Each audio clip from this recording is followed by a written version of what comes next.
بسم الله الرحمن الرحیم. ګرانو قدرمنو کتونکو، یو وارې بیا د سیاست او خدمت په پروګرام کې ناست یو. موږ سره یو دروند خوږ مشر ناست دی چې د هغوی د شخصیت د چا نه پټ نه دی، که هغه په سیاست کې وي او که هغه په خدمت کې وي، نو هغوی تاسو سره موږ مخاطب کوو چې جی تاسو خپل تعارف وکړئ. زه د IDK وینچر چیف ایگزیکټیو یم که نه، او باقي سیاسي سوچ زما یو بل قصه دی، هغه هم د خدمت خلق په حوالې سره دی. فلحال دې وخت کې زما سیاسي تړون لکه په دې موقع باندې زه دې چا یو پارټي نشم ویلی، ځکه چې نن زه یو چې کم از کم نه سیاسي بیکګراونډ نه خبره کوم. زه د خپل فارم چې زه د هغې چیف ایگزیکټیو او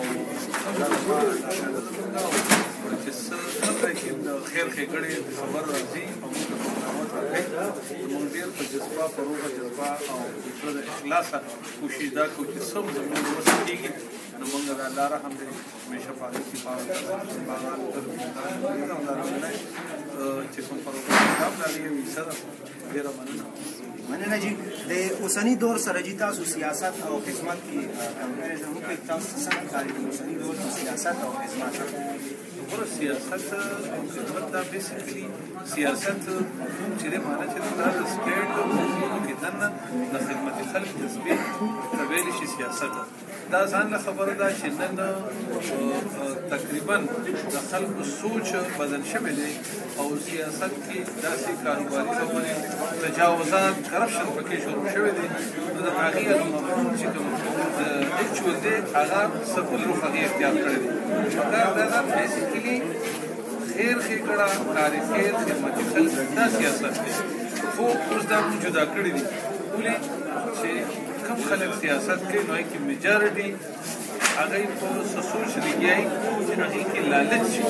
وابسته وي، او چې کله د خدمت خلق جذبه راغله دا د الله رضا شوه، د مخلوق خدمت شوه. دې کې دا مننه. ستاسو جي سیاسي او غټ بیکګراونډ دی او ستاسو ډېر غټ کنټریبیوشن دی سیاست کې، نو آیا تاسو راتلونکي الیکشن ته څه نظر ګورئ او ستاسو خپل څه رایه؟ ګوره صوابه یې ډېر باشعوره خلک دی او زه فعلحال دې وخت کې زما سیاسي تړون دې وخت کې نن چې دا خبرې کوم نو څه خبره داسې کوم چې هغه په ایماندارۍ باندې زه به ټول ما چې کوم خلک ایماندار دی او که نه ماته ایماندار خلک دا ویلي چې په میرټ فیصله نه کوي، بیا به خپله سټنډ ولرو انشاءالله. سیاست به هم کوو، الیکشن به هم کوو، خو د خدمت خلق کار سره به نه مشروع کوو، نه د خلکو نه به وړو په دې په ایمانۍ نه الو. کوشش به دا کوو چې هر چاله پکار دی چې د خدمت خلق دا جذبه چې دا لالچ دا سیاست دا الیکشن دا ترې نه لرې او باقي سیاست چې دی عوامو له پکار دی. اوس د پاټو اشیاء ختم هم دی، اوس خلک شخصیت ته ګوري، خلک کردار ته ګوري چې دې صورت په دې خبرو پوهېږي، په سیاست باندې پوهېږي او دې صورت سټینډ اخیستی شي او دې صورت کلیر دی چې دې پکې سملی ته ولیکي آیا دې په قانون په آئین کې په قانون سازۍ دې پوهېږي او آیا دې به د دې کام د خیر ښېګړې خبره کوي او که نه دې به تجاوزات کوي. دا ډېره بنیادي خبره ده. پکار ده هر سړي ته چې خلک او پوه خلک راولي او تجاوزات او د کرپشن دا ټیکهداران چې دي دغه اګنور کړي، دغه بلکل چې کوم دی یو سایډ ته کړي،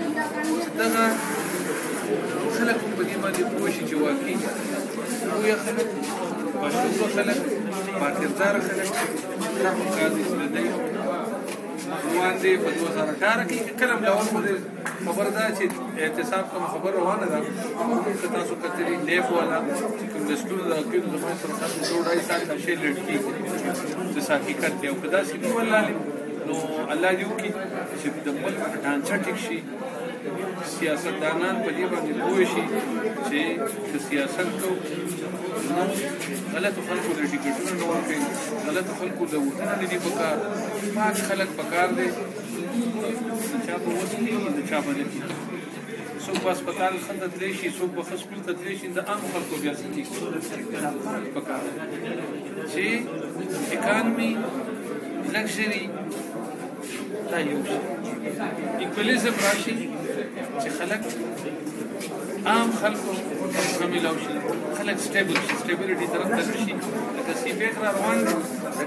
هغې ته دوه بدمزګي جوړه ده چې هغه ګراوند ته مختلف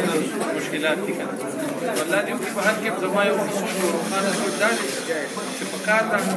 چې د باکرداره خلکو د باشعوره خلکو د پوهه خلکو د ایمانداره خلکو چې ډېره مننه دا زموږ درون مشر ارشاد خان او مینوالو تاسو واورېدو د هغه د خوندونو خبرونه او د هغې چې دایي زموږ د پروګرام یو حصه دا وه چې تاسو میسج څه ورکول غواړئ چونکې هغه میسج خپله ډیلې که زموږ کتونکو ته نو په ننني پروګرام کې ستاسو نه اجازت غواړم ستاسو کوربه امیر سهیل ثواب الاټ نیوز سره ډېره مننه والسلام